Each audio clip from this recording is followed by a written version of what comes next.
정부가 6.21 부동산 대책을 통해 분양가 상한제 개편을 한다고 밝히면서 아파트 청약시장 분위기가 어떻게 바뀌게 될지에 관심이 모이고 있습니다. 특히 정부는 정비사업 추진 과정에서 수요되는 필수 비용을 분양가에 반영키로 했습니다. 또한 건축비 조정 기준도 완화한다고 밝혔습니다. 이번 개편안으로 신규 아파트 분양가가 최대 4%가량 인상될 것으로 내다봤습니다. 청약시장엔 어떤 영향이 있을까요?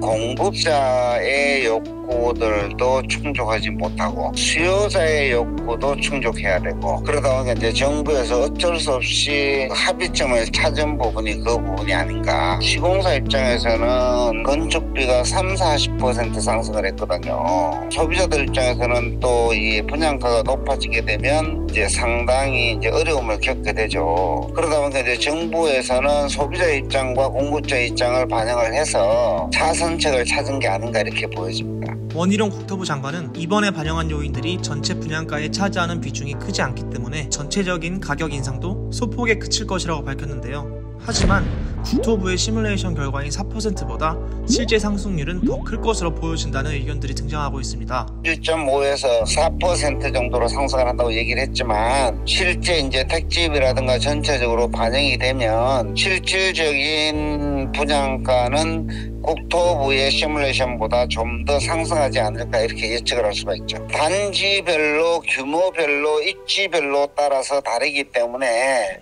평균 한 10% 내외 정도의 인상률이 이루어지지 않을까 이렇게 봐요.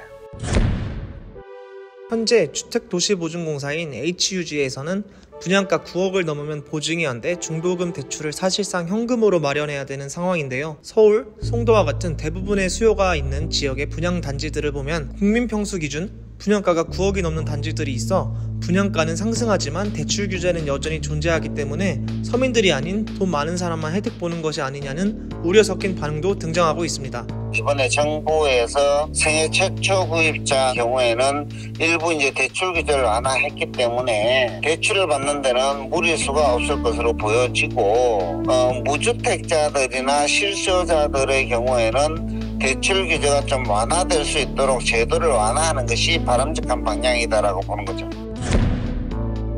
김영한 국토부 주택정책관은 이번 개정을 통해 도심 내 공급이 증가해 무주택 서민의 내 집 마련 기회가 확대될 것으로 기대한다고 밝혔는데요. 과연 주택 공급난 숨통이 트일까요? 그렇게 하더라도 실질적으로 주택 공급이 늘어나기는 쉽지 않을 것이다. 주택 공급의 경우에는 최소한으로 이제 계획이 발표되고 5년에서 10년의 장기간에 소요되기 때문에 당장 공급이 이루어지지는 않고 재개발 재건축 활성화를 통해서 공급이 이루어져야 되는데, 재개발 재건축의 활성화도 현실적으로 쉽지 않기 때문에 공급 확대로 이어지기는 무리수가 있고, 그래서 시장의 공급을 위해서는 신규 아파트 공급보다는 재구주택이 시장에 공급될 수 있도록 정부에서 이 거래 규제들을 많이 완화해야만 되지 않을까 이렇게 생각을 해요. 이번 정부가 재개발 재건축을 완화하겠다고 했는데 그게 왜 쉽지 않을까요? 완화하겠다고 얘기를 했지만 법 개정 사항들이 많고 일기 신도시 같은 경우에는 또 특별법을 제정해야 되기 때문에 실질적으로 여소야대의 상황에서 정부에서 추진하고자 하는 방향대로 법 개정이 쉽지 않기 때문에 그래요.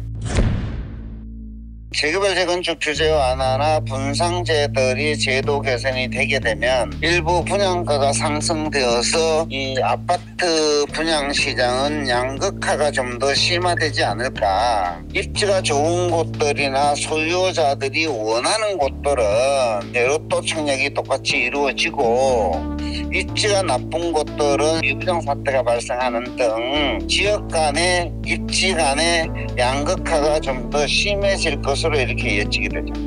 이번 개정 제정안의 입법 예고 및 행정 예고 기간은 7월 11일까지인데요. 이후 법제처 심사 등을 거쳐 7월 중순부터 시행된다고 합니다. 과연 청약시장은 어떻게 바뀔지 앞으로의 기추가 주목됩니다.